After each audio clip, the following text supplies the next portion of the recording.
Let's review how to use the Office Budgeter accordion on the Budgeter page of Toolkit.law. Start by selecting the Tools section, then open the Budgeter page. Click on the Office accordion to access this resource.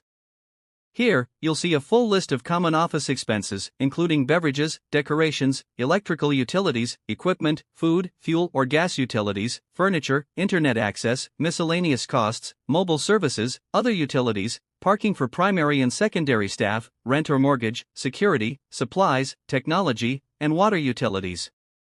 Simply enter the cost for each category, and the calculator will automatically generate your monthly total in real time.